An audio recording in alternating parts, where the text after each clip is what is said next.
자, 오늘 하나님께 구하는 사무엘이라는 제목으로 하나님 말씀 전하도록 하겠습니다. 성경에서 하나님께서 쓰시는 사람들의 특징이 있습니다. 바로 순종하는 사람들입니다. 오늘 본문은 순종의 사람 사무엘이 나옵니다. 사무엘은 태어나기 전부터 어머니 한나가 서원해서 하나님을 섬기게 되었습니다. 오늘 엘리와 사무엘이 나오는 3장 1절에 보면 사무엘은 아이라고 표현하고 있는데 아이라기보다는 소년에 가까운 나이입니다. 또한 어릴 때부터 어머니 한나를 통해서 서원해서 엘리 제사장 밑에서 양 아들로 이 사무엘은 가르침을 받으며 자라고 있었습니다. 또 3장 1절에 보면 당시 영적 상황을 반영하는 말씀이 기록되어 있는데요, 아이 사무엘이 엘리 앞에서 여호와를 섬길 때에는 여호와의 말씀이 희귀하여 이상이 흔히 보이지 않았다라고 기록합니다. 이 말을 조금 더 쉬운 성경으로 쉽게 번역해 보면 그 당시에는 여호와께서 직접 말씀하시는 일이 드물었고 이상도 많지 않았습니다라고 기록합니다. 사사기 말기 시대에는 이미 사람들이 타락해서 영적으로 혼탁했습니다. 여기 나오는 엘리 제사장과 그 아들들도 이미 타락해서 하나님의 심판 앞에 놓여 있었습니다. 불순종의 끝을 보이고 있던 시대였고 하나님의 말씀이 계시로 나타나지 않았던 죄악의 시대가 바로 사사기 마지막 시대였습니다. 그런데 이 어린 사무엘이 성전에서 하나님의 계시를 받은 이후에 하나님께서 그와 함께 하시며 그의 말이 땅에 하나도 떨어지지 않게 하셨습니다. 이제 이스라엘이 단에서 브엘세바까지 온 이스라엘이 하나님의 선지자로 사무엘을 세웠습니다. 그리고 이제 엘리의 시대는 가고 사무엘이 이스라엘의 지도자로 등장하게 됩니다. 오늘 설교 제목처럼 사무엘의 이름의 뜻은 하나님께 구하다라고 하는 뜻입니다. 그래서 하나님께 구하는 사무엘, 하나님께 구하다가 사무엘 이름의 뜻입니다. 그는 이스라엘의 마지막 사사로 독특한 위치를 차지하고 있습니다. 이스라엘의 정치적이고 종교적인 지도자의 사사이며 동시에 왕정시대로 넘어가는 과도기에 서 있는 사람이 바로 선지자 사무엘이었습니다. 이 선지자라고 하는 이 표현은 창세기부터 시작돼서 분열 왕국, 포로기 이후에 나타난 이 이사야, 에레미야, 아모스, 미가 등의 선지자를 포함해서 광범위한 인물들에게 하나님께서 부여하신 직분이 선지자입니다. 선지자의 정확한 역할은 뭐냐면 하나님의 뜻을 사람들에게 전달하는 신탁의 일을 하는 사람이었습니다.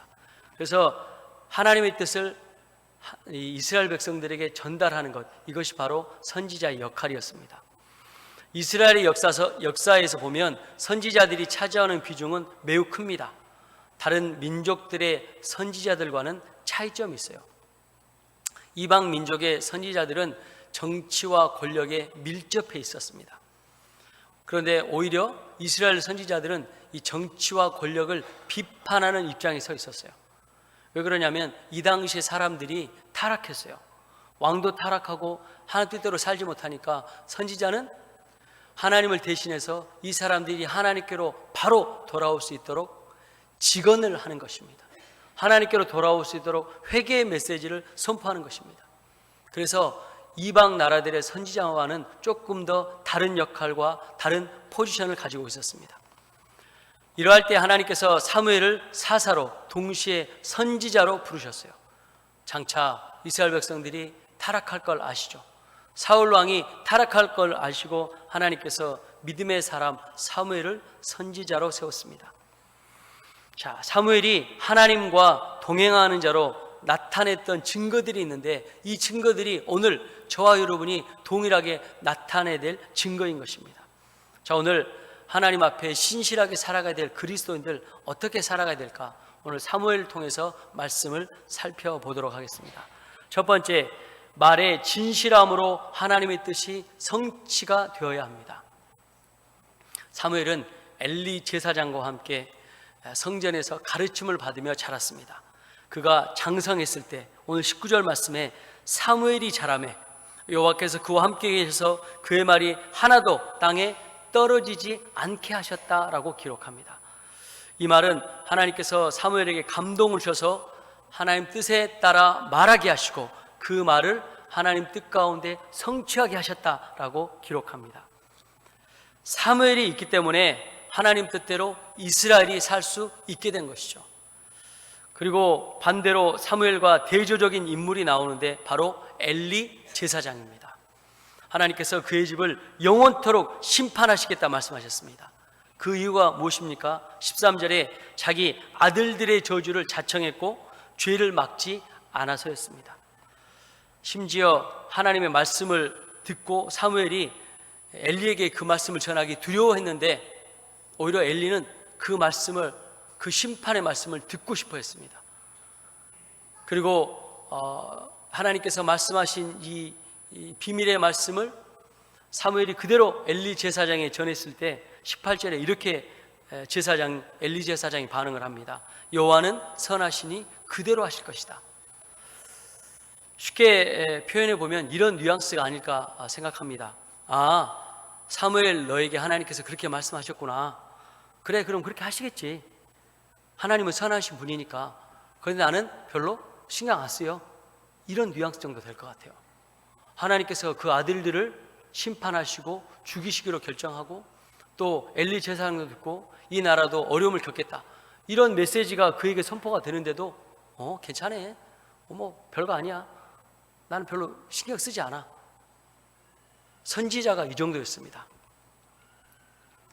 엘리 제사장이 이 메시지를 듣고 즉각적으로 하나님 앞에 회개했다고 하면 그의 가문이 멸망당하지 않고 이스라엘이 어려움을 겪지 않았을 텐데, 결국 엘리 제사장의 죄에 대한 방관으로 블레셋과의 전투에서 아들들이 죽고, 이 전투의 결과를 듣고 엘리 제사장이 충격을 받아서 의자에서 뒤로 넘어졌는데 목이 부러져 죽습니다. 몸이 워낙 비대했기 때문에 몸을 스스로 가눌 수가 없을 정도의 엘리는 하나님의 심판을 받습니다. 결국 불순종의 결과로 가문이 멸망을 당했죠. 그런데 더 치욕적인 건 뭐냐면 이 상황이 말씀으로 기록이 돼서 몇천 년이 지난 지금에도 우리가 이 말씀을 보고 그렇게 살지 말아야 되는 그런 안 좋은 모델로 기록이 남아있게 된다는 것이죠. 얼마나 치욕적인 이 신앙의 사람이었습니까? 엘리 가문의 비극적인 결말을 보면서 우리도 다시금 하나님 앞에 바로 서야 되는 교훈을 얻게 되는 것입니다. 자, 오늘 사무엘은 이렇게 살지 않았습니다. 이렇게 불의한 이 선지자, 제사장 밑에 있었지만 사무엘은 하나님 앞에 거룩하게 구별되어 하나님 뜻대로 살았습니다. 자신의 생각대로 살지 않고 하나님 앞에 순종하며 믿음으로 살았어요. 하나님께서 그를 3번 불렀을 때 마지막 그의 응답은 주님께서 말씀하신 대로 내가 순종하며 살겠다라고 하는 사무엘의 결단이 있었습니다. 이와 같이 하나님께서 사무엘의 말에 권위를 세워주신 이유는 이스라엘 백성을 다스릴 자로서 그 말에 권위가 있어야 되기 때문에 그렇습니다. 이처럼 하나님께서 함께 하시는 사람에게는 하나님께서 그 말에 권위를 세워주시고 하나님의 사역을 감당하게 하시는 것입니다. 우리 그리스도인들은 하나님의 말씀을 진리로 받아들이는 사람들입니다. 하나님의 말씀이 1.1획도 오류가 없기 때문에 그 말씀을 받은 사람이 그대로 이웃에게, 가족에게, 또 주변 사람들에게 말씀을 선포하면 그대로 이루어지는 사람들이에요. 그래서 우리가 거룩함으로 하나님 앞에 살아야 그 말씀의 권세를 가지고 전도하는데 하나님께서 저와 여러분을 사용하실 줄 믿습니다. 이렇게 순종하며 살아갈 때 모든 사람에게 진리로서의 권위를 인정받게 되는 것이죠. 사무엘도 이렇게 하나님 앞에 인정을 받았습니다. 단에서 브엘세바까지 온 이스라엘 백성들이 사무엘의 말씀에 따르고 권위를 인정했다 말씀에 기록하고 있습니다. 이처럼 영적인 권위는 우리 스스로에게 나오는 게 아니에요. 우리가 어떤 포지션을 갖고 있다고 해서 그 권위가 나오는 게 아니에요. 대통령이 됐다고 해서 그 권위가 나오는 게 아니에요. 안에 하나님께서 인정해 주셔야지만 그 권위를 가지고 사람을 다스릴 수 있는 것입니다. 우리가 순종하며 살아갈 때 하나님의 권위와 능력을 사람들에게 보여줄 수 있는 거예요. 저 사람은 하나님께서 함께 하시는 사람이다. 사람들이 함께 그 사람을 쉽게 보지 않는 것이죠. 그리고 그 권위가 사람들에게 나타나는 것입니다. 이런 말씀의 권위가 저와 여러분 가운데 함께 하시길 주님의 이름으로 축복합니다. 자, 두 번째, 그리스도인으로 살아가게 되면 하나님께서 모든 사람에게 인정을 받게 해주십니다. 하나님께서 엘리 가문이 영적인 지도자로서 그 권위를 상실하여 그가 임무를 수행할 수 없으므로 이제 사무엘을 세워서 하나님과 백성의 인정을 받고 백성의 지도자로 사명을 감당하게 하셨습니다. 사무엘이 이스라엘 모든 사람들에게 여호와의 선지자로 인정을 받았다고 하는 것은 사역할 때 그에게는 필수적인 조건이었습니다. 선지자는 하나님의 말씀을 받아 백성들에게 증거하는 사람입니다. 그런데 이 말씀에 하나님의 권위가 있어야만 이스라엘 백성들이 순종하며 하나님 뜻대로 살아갈 수 있게 될 것이죠. 그래서 하나님께서 사무엘에게 이 권위를 부여하신 것입니다. 이런 하나님의 기름 부으심은 나이와 상관이 없어요. 어린 사무엘도 하나님 앞에 기름 부음을 받았습니다. 또 이 바울이 믿음으로 낳은 아들, 영적인 이 아들 디모데도 어린 나이에 사명을 감당했습니다. 또 나이가 많다고 해서 하나님께서 쓰시지 않는 것도 아니에요. 아브라함은 75세 하나님의 부르심을 받았고 모세는 80세에 부름을 받았습니다. 갈렙은 85세 헤브론 산지를 달라고 하나님 앞에 구하고 또 여호수아에게 구할 때 하나님께서 그 땅을 허락하셨어요. 그러니까 사명은 나이가 중요한 게 아닙니다. 사명은 하나님 앞에 순종할 때 그에게 주어지는 것입니다. 그래서 우리가 한 가지 알 수 있는 사실은 뭐냐면 하나님께 인정받는 비결은 바로 순종이라고 하는 사실이에요. 우리가 하나님 앞에 사명을 감당하는 비결도 순종이라는 사실입니다. 또 마지막, 이 땅에 사는 동안에 하나님의 축복을 받는 것도 순종입니다. 자, 오늘 우리가 순종이라고 하는 이 말을 이 성경의 개념을 통해서 우리가 좀 살펴보도록 하겠습니다. 신앙적인 측면에서 순종은 단순히 복종 이상의 깊은 의미를 담고 있습니다. 첫 번째, 순종은 하나님의 뜻에 따르는 행동을 말합니다. 그래서 하나님 주신 명령이나 말씀에 기꺼이 따르고자 하는 그 의미를 내포하고 있습니다. 순종은 단순히 외적인 행위가 아니라 마음과 의지에서 나오는 내면의 결단입니다. 그래서 신앙생활의 순종은 하나님의 뜻을 알고 그것을 행하는 것입니다. 자, 두 번째, 순종은 신뢰와 믿음의 표현입니다. 하나님에 대한 신뢰와 믿음의 표현이죠. 하나님 우리에게 명령하실 때 하나님의 뜻이 사람의 생각과 이성 가운데 이해되지 못할 수도 있어요. 그럼에도 불구하고 우리가 순종할 수 있는 이유가 무엇입니까? 하나님은 선하시고 신실하시고 그분의 계획이 완전하다고 믿기 때문에 우리가 하나님 앞에 순종할 수 있는 것입니다. 세 번째, 순종은 자신의 뜻을 내려놓는 거예요. 하나님의 뜻을 따르는 것을 포함합니다. 나를 부인하고 하나님의 주권을 인정하고 그분의 인도하심에 자신을 맡기는 것입니다. 예수님께서 겟세마네 동산에서 마태복음 26장 39절에 내 뜻대로 마시옵고 아버지의 뜻대로 하옵소서, 이것이 가장 순종의 기본적인 예시입니다. 또 순종은 사랑의 실천을 포함합니다. 우리가 하나님을 사랑하기 때문에 하나님의 말씀을 따르려고 하는 마음이 생기고 그분의 뜻을 이루기 위해서 기꺼이 자신을 드리는 겁니다. 그래서 예수님께서 요한복음 14장 15절에 나를 사랑하는 자는 내 계명을 지키는 자다라고 말씀하고 있습니다. 다섯 번째, 복종과는 다른 자발적인 순응을 순종이다라고 이야기합니다. 순종은 단순한 복종과 달리 자발적으로 기쁨 가운데 이루어집니다. 복종이 외압적인 압력이나 두려움 때문에 이루어진 것이라고 하면 순종은 사랑과 신뢰, 자발적인 헌신에서 나오는 것입니다. 여섯 번째, 순종은 축복과 열매를 가져오는 행동입니다.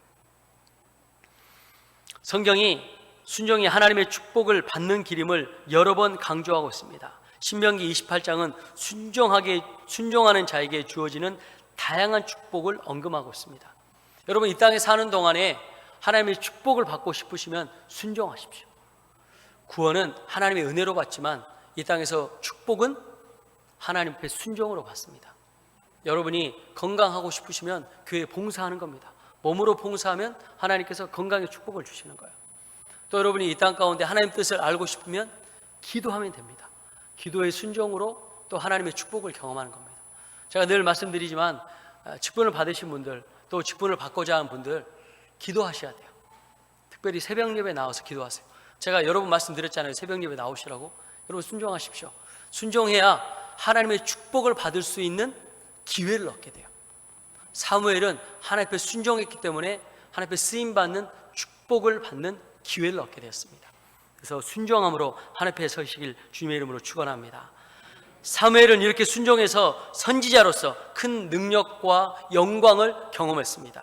그리고 다윗을 통해서 위대한 이스라엘 나라를 건설하는 데 기초를 세웠습니다. 사무엘이 있었기 때문에 다윗이 있을 수 있었어요. 순종은 이렇게 다음 세대에게도 영향을 줍니다.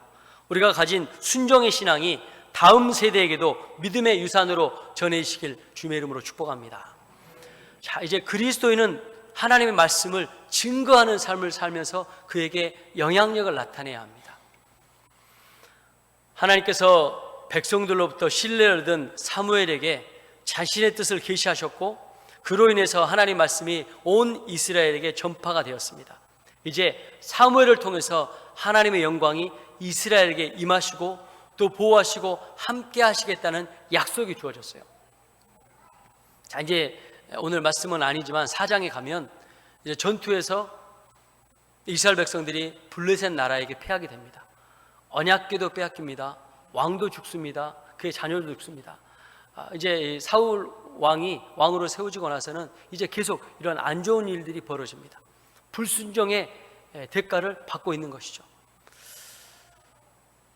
자, 그런데 하나님께서 이렇게 하나님을 신뢰하지 않는 이때 다시 하나님께서 사무엘을 통하여서 이제 블레셋의 이 영향력으로부터 이제 벗어나게 하고 독립하게 하고 오히려 그 나라를 이스라엘 나라의 속국으로 만드는데 하나님께서 세우시는 거예요. 그 약속이 누구입니까?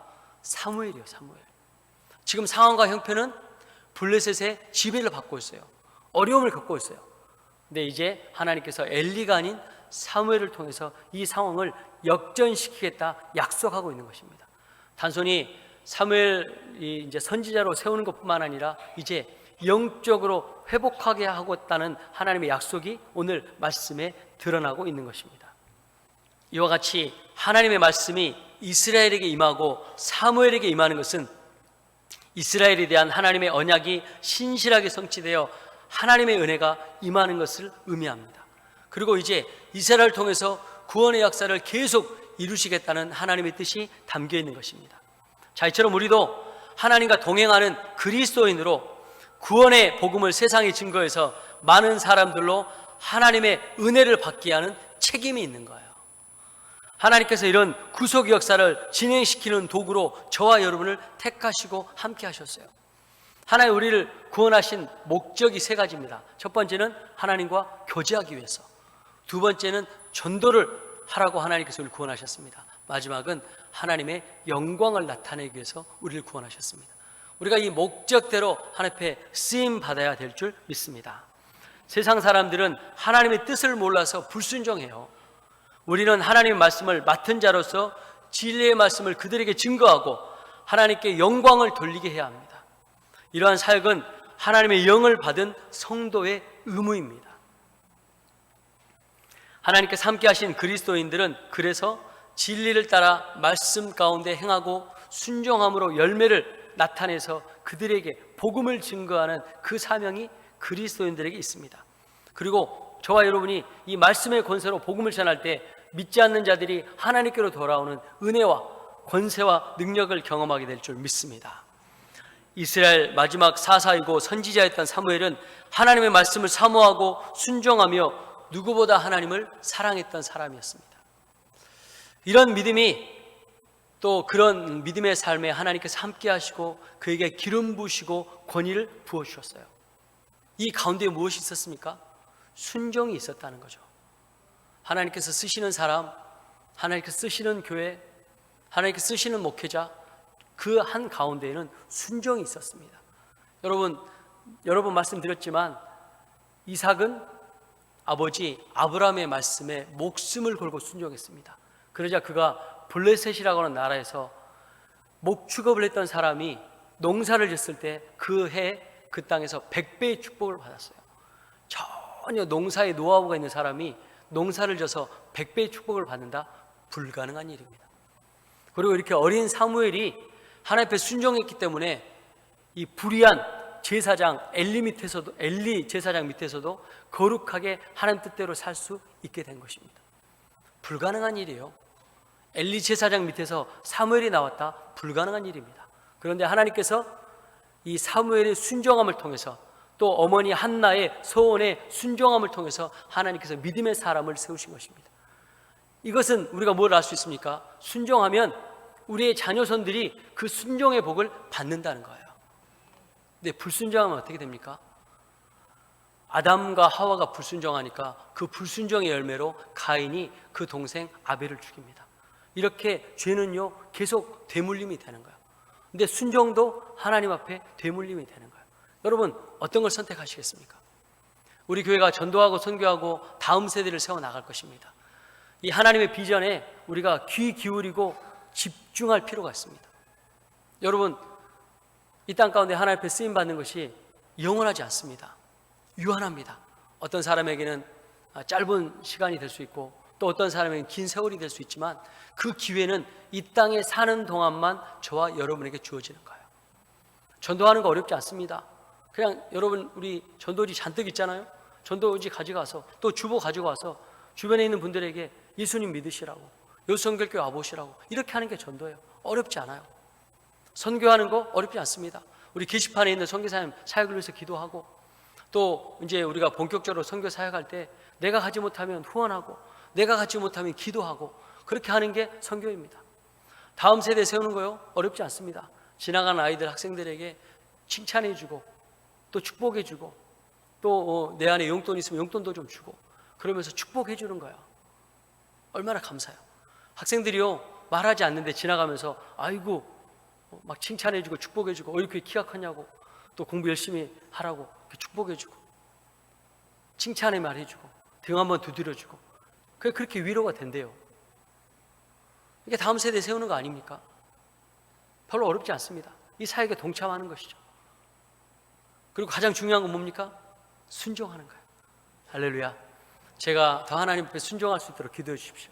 저도 우리 여성결 가족들이 하나님 앞에 순종할 수 있도록 기도하겠습니다. 그래서 목회자와 우리 성도가 하나가 돼서 하나님 앞에 순종하면 사무엘처럼 하나님께서 쓰실 줄 믿습니다.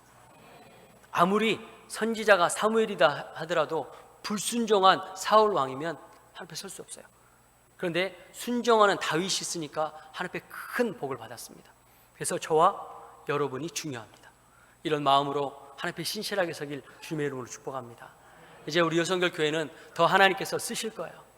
전도하고 선교하고 다음 세대 또 이 나라 이민족과 열방을 위해서 우리가 하나님 앞에 설 때 저와 여러분을 사용할 줄 믿습니다. 그 은혜가 사무엘처럼 쓰임받는 은혜가 우리 사랑하는 여성결 가족 가운데 함께 하시길 주님의 이름으로 축원합니다. 기도하겠습니다.